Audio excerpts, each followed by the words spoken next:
Amen. Ô Seigneur, envoie ton esprit et tout sera créé, tu renouvelleras la face de la terre, que ton esprit rejoigne notre cœur, notre corps, notre esprit, notre volonté, afin que tu puisses prendre le contrôle de notre vie.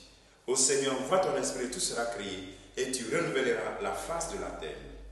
Bien-aimés dans le Christ, nous sommes aujourd'hui mercredi saint, et la parole de Dieu qui nous est proposée est extraite de l'évangile de Matthieu, chapitre 26, versets 14 à 25. En ce temps-là, l'un des 12, nommé Judas Iscariote, se rendit chez les grands prêtres et leur dit: « Que voulez-vous me donner si je vous le livre ?» Il lui remit 30 pièces d'argent. Et depuis, Judas cherchait une occasion favorable pour le livrer. Le premier jour de la fête des pains sans levain, les disciples s'approchèrent et dirent à Jésus: « Où veux-tu que nous te fassions les préparatifs pour manger la Pâque ?» Il leur dit: « Allez à la ville chez une telle et dites-lui: le maître te fait dire, mon temps est proche.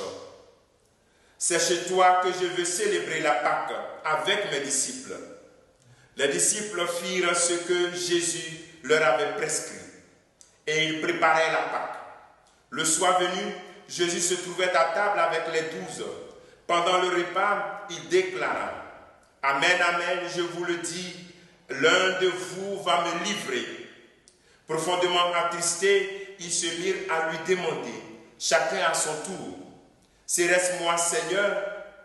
Prenant la parole, il dit: « Celui qui s'est servi au plat en même temps que moi, celui-là va me livrer. Le Fils de l'homme s'en va, comme il est écrit à son sujet. Mais malheureux celui par qui le Fils de l'homme est livré. Il vaudrait mieux pour lui qu'il ne soit pas né, cet homme-là. » Judas, celui qui le livrait, prit la parole. « Rabbi, serait-ce moi ?» Jésus lui répond: « C'est toi-même qui l'as dit. » Acclamons la parole de Dieu. Louange à toi, Seigneur Jésus. Bien-aimés dans le Christ, nous avons la version de Matthieu de la trahison, de l'annonce de cette trahison de Judas. Serait-ce moi? Voilà, ce serait-ce moi exprime ce qui se passe dans notre vie. Ce qui se passe, le combat intérieur clair dans notre vie, pour que nous puissions dire non à Jésus au lieu de lui dire oui. Dans ce serait-ce moi. Ici, Judas veut savoir si Jésus sait tout ce que nous faisons dans la vie. Souvent, dans le plus grand secret, Jésus le sait. Deuxième élément, c'est la perte de la conscience et la laideur du péché. Nous justifions constamment nos péchés. Nous le justifions. La parole de Jésus face au geste de Marie, vous vous rappelez, Judas, face au geste de Marie, sûrement est blessé. Parce qu'il a voulu vendre ce parfum pour de l'argent. Jésus a dit non, les pauvres en ont. Sûrement qu'il est blessé. Souvent on justifie.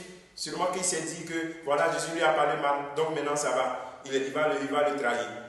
Alors donc, il y a un élément essentiel dans la laideur ou la réalité du combat intérieur de notre vie. D'abord, premier élément, on pense qu'on est dans le secret. Or, pourtant, Jésus sait. Deuxième élément, on perd la conscience de la laideur du péché. On justifie nos péchés. On justifie cela. Et donc, dans ce passage, on nous aide à découvrir comment il ne faut pas tomber dans ce piège. Malgré cela, l'amour de Jésus dépasse l'échec, dépasse la négation, dépasse la trahison. Nous pouvons le nier, le trahir, mais lui, jamais lui va nous trahir, nous renier.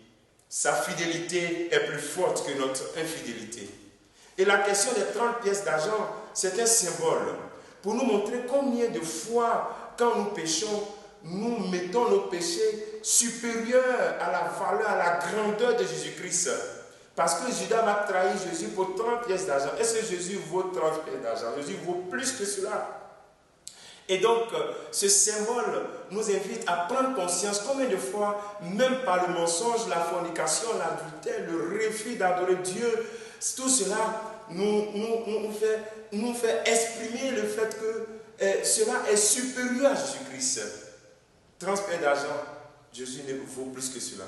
Donc, ce symbole fait l'objet de la réalité du péché qui met Jésus tu mets Jésus en dessous de notre péché. Or, pourtant, je suis un plus grand même. Je suis un grand. Donc, en fait, c'est comment est-ce que, quand tu regardes cela, comment t'aider dans le combat spirituel intérieur à comprendre que non, je ne vais pas continuer à permettre que le mensonge soit supérieur à Jésus-Christ. Non. Ni la fornication supérieure à Jésus-Christ. Non, je ne vais pas permettre cela. Il faut que cela s'arrête dans ma vie. Ça suffit. Voilà ce que le Seigneur te demande en ce jour. Une repentance, une prise de conscience. Contemple donc l'amour de Jésus-Christ. L'amour de Jésus-Christ, l'amour de Dieu comme travail ce jour. Et qui t'attend malgré tes trahisons. Malgré nos trahisons, Dieu a toujours les bras ouverts pour nous accueillir. Pour te dire, ma fille, je te dis à tout, je t'aime et je te pardonne. Que le Seigneur te bénisse, qu'il nous bénisse tous en ce jour. Au nom du Père et du Fils et du Saint-Esprit. Amen.